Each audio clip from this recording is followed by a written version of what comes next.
Okay, so we're replacing a timer today. The first thing that we do when we want to change a timer is to look at how it's currently set, because typically homeowners want the new timer programmed the exact same way as their previous timer. It's smart to just make a note in your phone as you go along, so we're going to do that. So zone 1 is for 30 minutes. Zone 2 is also for 30 minutes.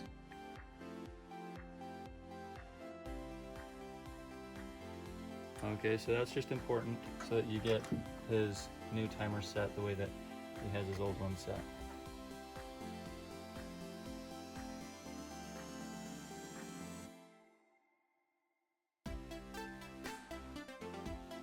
Now that we have that, the next thing that we need to check is we'll take a picture of his wiring. We have zone 1, 2, 3, 4, 5, 6, 7, 8, 9. And the reason you take a picture is so that you get the right colors in the right spot. We're going to try to get a marker or something to label those. That's like a really good precaution, just so you don't get the wrong green one, and so that this green one doesn't end up in zone 7, it stays on zone 1. So you take a picture of it just so that you can make sure you get valve 1 on the new timer to match what's on the old timer. He has a lot of green wires and a lot of red wires, and so using a pen, I've labeled them just with marks to help us see which one goes where, and then I'll just compare it with the picture as I install the new timer.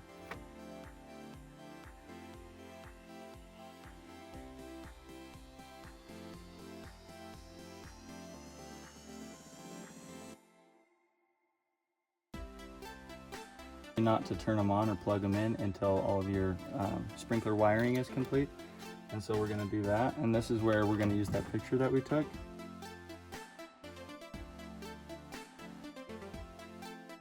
Okay, so on zone 1 was the green wire with a single mark.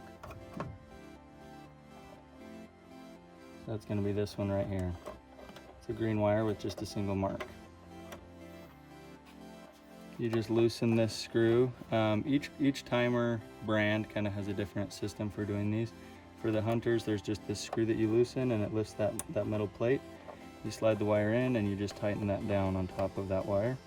Make sure that the wire is snug all the way up into the top there, and then give it a little tug to test it and make sure that it's on tight.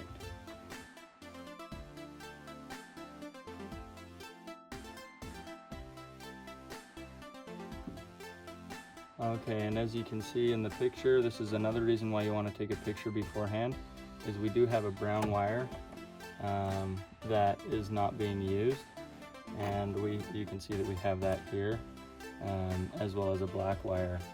And so anytime you have loose wires like that, if you don't have a picture to begin with, then you'll end up with a loose wire and say, oh shoot, where was that supposed to go? But we know because we took a picture that they intentionally left a couple of those wires off. Okay, so now we need to get all of our commons wired, and in this timer there's only one space for a common, so we need to put all of these in a wire nut and run a wire to the common there.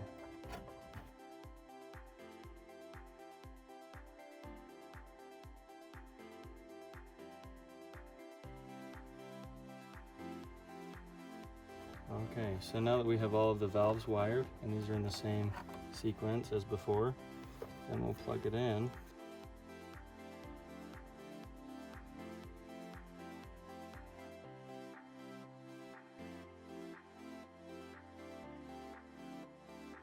So when you've completed the installation of the timer, in order to get the customer the rebate that they can get, is we need a picture of the serial number.